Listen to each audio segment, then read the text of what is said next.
Good evening. Questions for Coach?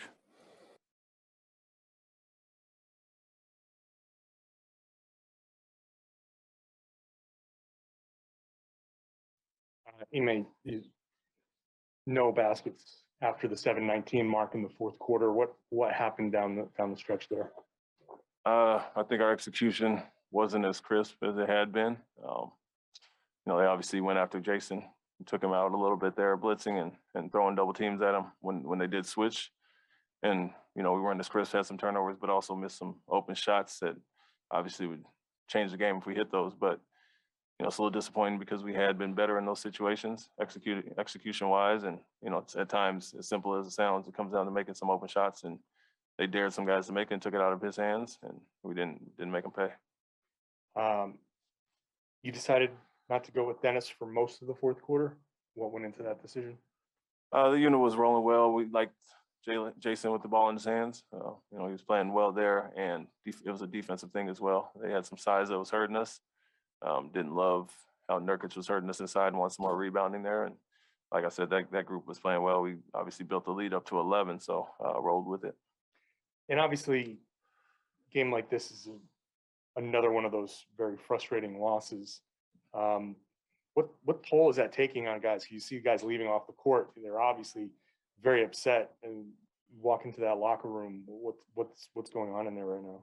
Yeah, disappointed. I mean, coaching staff as well as players, obviously.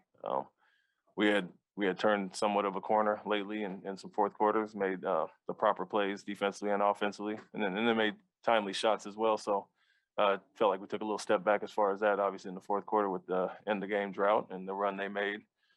But even with that being said, I think the things we can control, you're not always going to be able to make shots. Obviously, you got to get the right looks, and other guys got to step up if they take it out of Jayson's hands. But defensively, a few errors there that really stand out at the end of the game. And then obviously a big rebound when Nurkic, who had his way tonight to some extent, hurt us with the putback.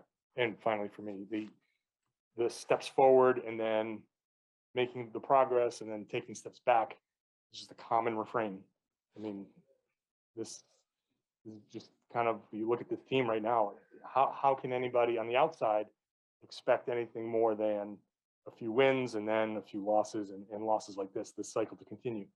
Yeah, we do have to be more consistent. We have some really good wins and some good games overall lately. We look back at our last 15 or so of where our net ranking is offensively and defensively. We've been progressing in the right way. And so that's why this one does sting more than the others. Felt like we learned from those early season situations and have to stay consistent as far as that. Like I said, shots are going to fall or they're not. We just have to make the right plays, and other guys are going to have to step up. We know we've seen it all year with Jayson and Jalen, especially when one of the others is off the court, they're going to go after those guys. And so, like I said, we had some turnovers and missed shots that stand out, corner threes that were wide open. But more so than that, we got to be solid defensively. We had that unit in there for that reason and made some mistakes that obviously let them back in the game defensively. And then the last part is, matching physicality with a guy like Nurkic. He kind of had his way there. We threw a few different things at him defensively. And if our traps aren't solid enough, he kicks out for some threes. So we're in rotations there. But also you just have to, at some point, take the challenge and guard as far as that. But execution-wise, end of game, I got to get us in a better spot to get the shots we want, not force some turnovers and tough shots and late shot clock shots. Find a way for us to get the baskets we need. You've talked a lot about shooting luck and getting good shots and not making them throughout the season. But at the same time, it doesn't change the fact that they don't go in ultimately. How do you, whether it's with Jayson specifically or the group as a whole, how do you keep guys from getting, in their heads and down about things when they are having stretches where they're not making open shots like that? Yeah, I mean, tonight was a night where obviously Jayson didn't shoot the three well, but he was getting downhill, getting to the basket there. So you try to put him in some sets to get him with some poor defenders where he can attack there. If he's off the ball, we expect him and the rest of the guys to shoot when they're open, and that is what it is. And we got to take those shots and, obviously improve, and it's different outcomes. But you just mix it and tell them, obviously, put him in the position to get him different shots, but also not settle at times and get aggressive, which he did. I felt, he had 14 free throws and got to the basket quite a bit. So we liked the mix of what he was doing in the third quarter, most of the fourth as well. But we also have to execute when they take him out of the game, and other guys got to make plays. It's part of the thinking by having him in those lineups where he has the ball in his hands like that to kind of not necessarily, maybe not force him to do that, but kind of create opportunities where it is right there for him to, get those lanes, get to the rim. Yeah, that was a big part of it. Obviously we had some favorable matchups on the court, and he was attacking those well. The blitzes and where we have to get better at it, and we've seen it quite a bit at times against Chicago and some other teams this year when they really take him out of the game. Other guys have to step up and make plays if he's making the right reads, and so that's the part that stings. We got the shots we wanted, a lot of kick out open threes. We had some turnovers, stepped on the sideline and just missed some shots. So credit to them for going after it, and we didn't make them pay. And with him specifically, do you see anything in terms of his shot or anything that looks off, or is it just a matter of shots that are clean looks not going in? Yeah, I don't see anything off as far as that. I mean, he's taking a lot of what he has over his career or earlier this year. I'd say early in the game, he got to get himself going a little bit better there. We want to get him downhill, get him some easy baskets so he's not, missing some threes while he's not as loose, and then, starts to wear on you mentally. So we'd like to get him some easy baskets and get him downhill. That's what we try to do at the start of the game. Thanks. Even before you, this team has struggled against zone defenses. And I know that teams kind of throw it in eventually, every now and then to kind of, curtail a good offensive team. Why do you guys struggle so much with the zone, especially in the fourth quarter? It seemed like in the last 6 minutes, you guys couldn't get anything or get comfortable at all. Yeah, I mean, the shooting is a part of it, and we've seen that quite a bit this year. If you look at our numbers overall, we expect that. Portland had been playing quite a bit, so we had prepped for that. And then at times, the ball can't just move around the perimeter. You still have to attack out of that, and that's the bottom line. It forces a lot of jump shots. We saw this against the Clippers and teams like that where we didn't shoot it well against the zone. We got good looks tonight. I feel like we didn't get the exact same looks, the quality of looks there.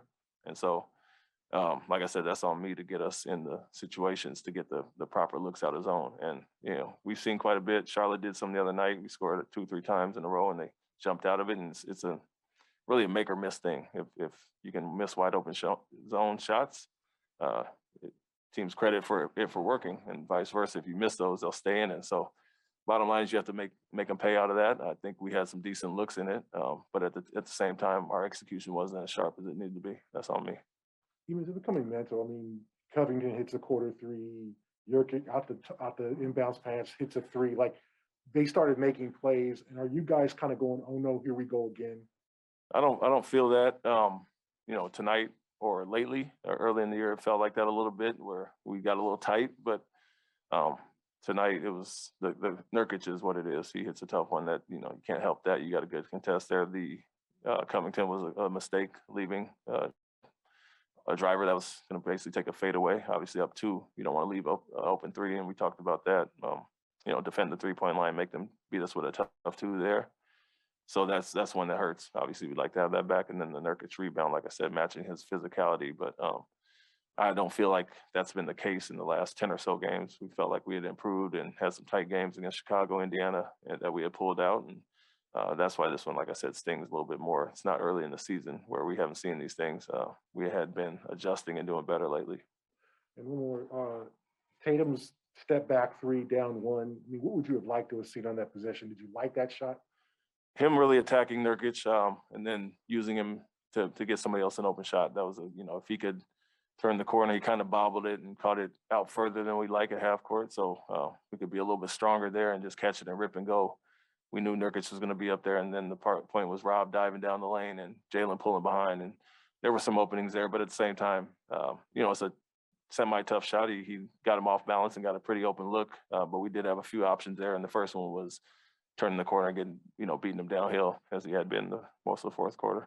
When you sense that, he's missed 20 in a row. Did you sense tonight he was trying to just make one? He was just trying to snap the streak, and was that one of those situations where he's just trying to make a big play?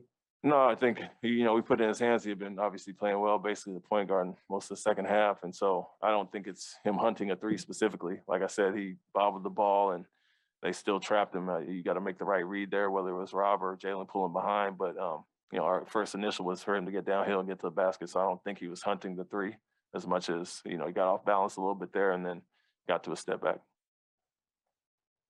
Right there. Thank you. Thanks, Coach.